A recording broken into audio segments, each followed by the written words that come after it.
हमारे पास ये 2 नंबर मौजूद हैं, एक 25 लिखा हुआ है और 30 लिखा हुआ है और हमें इन दोनों के दरमियान सबसे छोटा मुश्तरका हासिल ज़र्ब निकालना है, यानी कि लोएस्ट कॉमन मल्टीपल एलसीएम।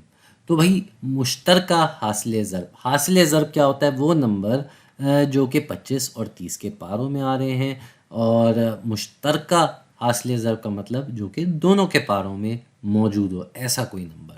और ऐसे कई नंबर आएंगे जो कि इन दोनों के पारों में मौजूद होंगे।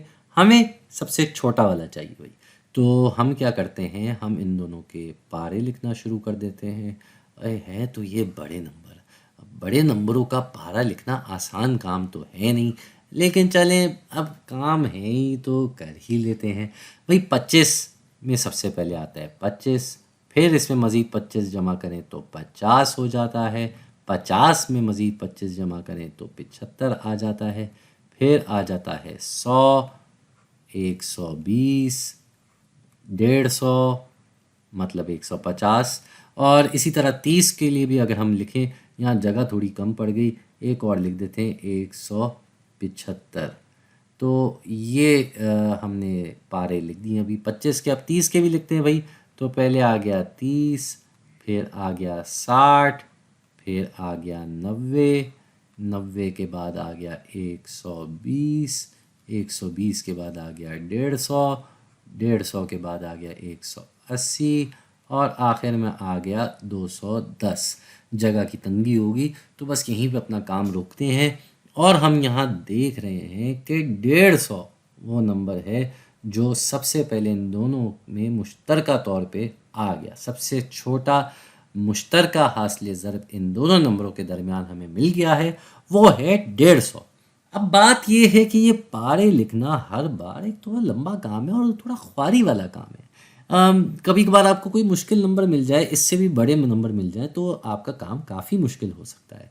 इसीलिए हम जो दूसरा तरीका आजमाएंगे और मेरा मशवरा होगा कि हमेशा वही तरीका इस्तेमाल किया जाए, वो है प्राइम फैक्टराइजेशन का तरीका। और प्राइम फैक्टराइजेशन का मतलब क्या होता है कि हम प्राइम नंबरों में इनके फैक्टर निकालेंगे मुश्तरका तौर पे। हम अलग अलग नहीं करेंगे, हमने काम भी इनका एक साथ ही करना है। तो हम क्या करते हैं, हम लिख लेते हैं भाई। एक तरफ हम लिख देंगे 25 और दूसरी तरफ हम लिख देंगे 30। ठीक है जी, ये हमने लिख दिया है। अब इनको हम प्राइम नंबरों से तकसीम करना शुरू करेंगे, सबसे छोटे प्राइम नंबर से शुरू करते हुए। सबसे पहला सबसे छोटा प्राइम नंबर आता है 2। तो जो 2 नंबर होता है वो 30 में जाएगा। 30 एक जफ्तदत नंबर है, 25 में नहीं जाएगा। तो ये 25 ऐसे ही हम लिख देंगे, ये वैसे का वैसा आ जाएगा। 30 अलबत्ता जो है वो 2 से तकसीम हो जाएगा। 30 में 2 जाता है 15 मरतबा, 2/15 होता है 30। तो भाई हमने ये लिख दिया। अब दोनों हमारे पास ताकतत नंबर हैं, जफ्तदत नंबर नहीं रहे, तो अब 2 से तकसीम नहीं हो सकते। अगला जो प्राइम नंबर हमारे पास आता है वो है 3। 3 25 में तो नहीं जाता, लेकिन 3 15 में ज़रूर जाता है। 3 के पारों में 15 आता है जब 3 को 5 से ज़रब दिया जाए। तो फिर से ये 25 ऐसे ही आ जाएगा और ये 15 जो है ये हो जाएगा 5। अब हमें ये तो पता ही है कि 25 में 3 नहीं जाता, 5 में भी 3 नहीं जाता, तो अब 3 की बारी होगी ख़त्म। अगला प्राइम नंबर हमारे पास आता है 5। प्राइम नंबर फिर से याद दहानी करा दूं, वो नंबर जिनके सिर्फ और सिर्फ 2 ज़रबी टुकड़े होते हैं, एक नंबर एक और वो नंबर खुद। मतलब 2 का 1 है और 2 है, 3 का ज़रबी टुकड़ा 1 है और 3 है, 5 का ज़रबी टुकड़ा 1 है और 5 है। और इसी तरीके के नंबरों को हम प्राइम नंबर कहते हैं। वापस आते हैं यहाँ पे। अब 5 जो है 5 से तकसीम कर रहे हैं, तो 25 में 5 जाता है पूरे 5 मरतबा और 5 अपने आप में ज़ाहिरी बात है 1 मरतबा जाएगा। तो ये वाला काम तो इधर तक हो गया। अब इसको भी मुकम्मल करते हैं।